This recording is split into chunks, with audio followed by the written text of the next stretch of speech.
Bienvenido y aprende fácil con Benjamín. En esta oportunidad voy a explicar el circuito de un motor DC en derivación. ¿Y qué viene a ser un motor DC en derivación? Es aquel cuyo circuito de campo obtiene su potencia directamente de los terminales del inducido del motor. ¿Cómo así? Pues aquí lo tenemos. Este viene a ser el circuito que representa al motor. En esta parte tenemos la representación del inducido del motor, es decir, del rotor. En esta parte de aquí, conectado en paralelo, tenemos el circuito del campo de excitación para este motor. Bien, en este caso sería el estator del motor. A continuación paso a explicar cada elemento de este circuito. E sub A viene a ser la tensión inducida o el voltaje propio generado en el motor. I sub A, la corriente que ingresa en los bobinados del rotor o la corriente inducida. R sub A es la resistencia de armadura, la resistencia del cobre en el rotor. R sub F viene a ser la resistencia de la bobina de campo. L sub F viene a ser la inductancia de la bobina de campo. Esta de aquí, la resistencia adjunta, es la resistencia que se introduce en el circuito de campo. En esta parte de aquí se adiciona para limitar la corriente o controlar la corriente de campo. Bien. I sub L es la corriente que entra en todo el circuito, en todo el motor, desde la línea. B sub T viene a ser la tensión de línea, la tensión que alimenta a todo el motor. Para realizar el análisis vamos a utilizar este circuito equivalente, donde no consideramos la resistencia adjunta ni la inductancia del bobinado de excitación. Bien. Ahora, en el análisis se tienen que considerar dos fórmulas: la tensión inducida, que viene a ser igual a una constante de construcción por el flujo, y esto por la velocidad angular. La otra expresión viene a ser el par inducido o el torque inducido en función de esta constante de construcción por el flujo y por la corriente inducida. ¿De acuerdo? Ahora vamos. Para realizar el estudio del motor debemos considerar las cantidades que nos proporcionan un motor en su salida, tales como el par o torque y la velocidad. Es así que el análisis se resume en una gráfica donde participan el par o torque contra la velocidad. Para continuar, nos hacemos la siguiente pregunta: ¿cómo responde un motor de corriente continua en derivación frente a la carga? ¿Cómo se comporta frente a la carga? Supongamos que se aumenta la carga en el eje de este motor.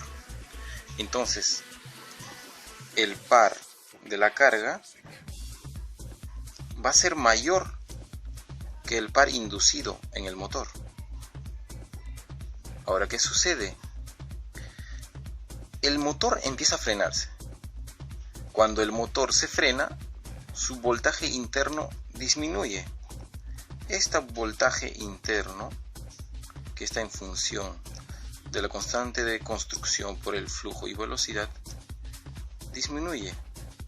¿Por qué? Porque empieza a frenarse, la velocidad disminuye, entonces la tensión inducida disminuye y la corriente del inducido del motor empieza a aumentar. ¿Cómo así? Conocemos de la ley de Kirchhoff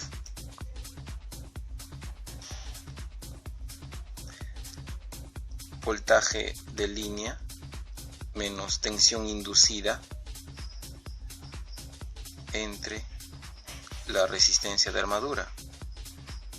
Si esta tensión inducida se reduce, entonces la corriente de armadura empieza a elevarse en cantidad, ¿cierto?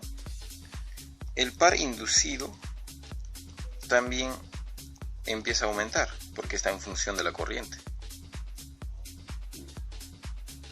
o corriente en la armadura o corriente inducida. Esto también empieza a aumentar porque son directamente proporcionales.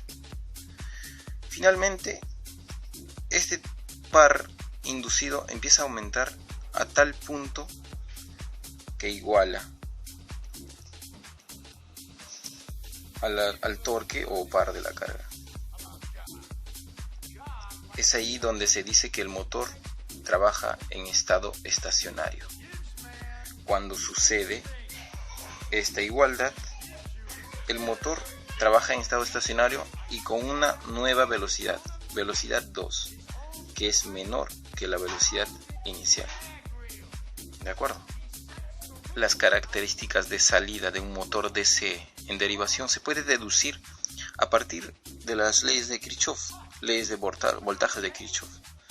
Entonces planteo voltaje de línea es igual a tensión inducida más corriente inducida o corriente en la armadura por la resistencia de armadura.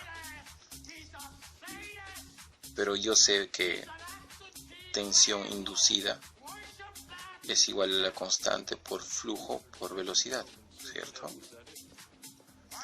Y esto reemplazo aquí.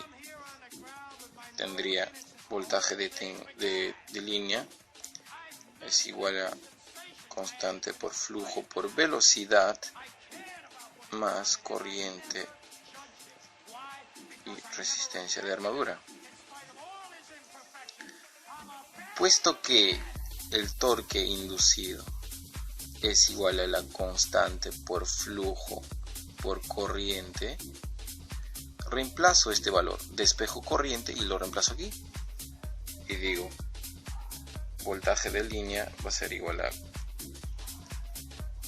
por velocidad más torque inducido K por flujo por resistencia de armadura. Finalmente, de esta ecuación despejo la velocidad y será igual a tensión de línea entre K por el flujo menos resistencia de armadura K por flujo, todo esto al cuadrado, y por el par inducido. De aquí me doy cuenta que la gráfica de la velocidad versus el par inducido es una recta con pendiente negativa, y a partir de esta gráfica podemos determinar el comportamiento. ¿Qué pasa cuando la velocidad cambia y qué pasa cuando el torque inducido varía? Y esta vendría a ser la gráfica aproximadamente del torque versus velocidad angular o velocidad mecánica del motor. Sabemos que el flujo es una expresión no lineal, por tanto, el voltaje interno generado en la máquina, que depende de este flujo, es una función no lineal. Tensión de aquí, esta tensión. A partir de esto puedo decir que cualquier fenómeno que altere la fuerza magnetomotriz en la máquina tendrá un efecto no lineal en el voltaje interno. Ahora, esta expresión es no lineal y no se puede determinar analíticamente. Entonces se debe utilizar la curva de magnetización, que involucra la tensión interna versus la corriente de campo. Yo sé que en el funcionamiento normal de este motor, a tensión nominal, velocidad nominal, por ejemplo, Vamos a suponer que trabaja con esta corriente de aquí. Entonces tendrá la tensión en el inducido, o la tensión interna, será 200 volts, cuando trabaja con una corriente de campo de 4 amperes. ¿Qué pasa cuando se presenta un fenómeno que altera el funcionamiento? Es decir, si trabaja con una velocidad inicial, tal como este, y de repente se le aplica una carga mayor, ¿qué pasa?